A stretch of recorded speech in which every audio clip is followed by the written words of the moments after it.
Cikgu post kat TikTok. Post kat TikTok. InsyaAllah cikgu post. Kan guys, doa semangat untuk hari kanak-kanak. Cikgu, tadi tu koyak. Goku. Ya, itu Goku. Ni bukan Goku lah. Goku lah. Goku kan. Cikgu tengoklah Dragon Ball. Cikgu suka agak-agak Korean cikgu. Sebab ada pandai. Cikgu, tapi minum. Jangan minum. Belanja mixu cikgu. Belanja mixu. Awak lah belanja cikgu. Kan cikgu belanja awak. Alah mixu bukan cikgu. Mixu, berapa ringgit? RM2. Awak berapa orang? Saya nak pergi tapi batu tayar. 41, 2 kali 41 berapa? 82. Cikgu mana ada RM82? Cikgu belanja lagi. Guna duit. Guna duit sendiri.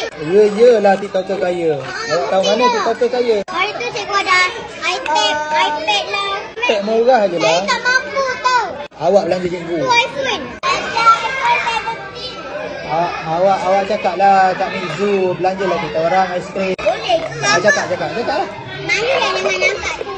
Malu dengan akak mana? Awak selalu beli mixu kat mana? Dekat sana kawas. Kawas kat Permaisuri tu. Jangan. Cubalah cakap. Mixu belanjalah kita orang. Kalau diorang tak kasih. Tak, cakap dulu sama-sama. 1, 2, 3. Mixu belanjalah kita orang aiskrim. Cepatlah cakap. Mana tahu ada rezeki awak. Nak belanja awak. Itu belanjalah sekolah kita orang.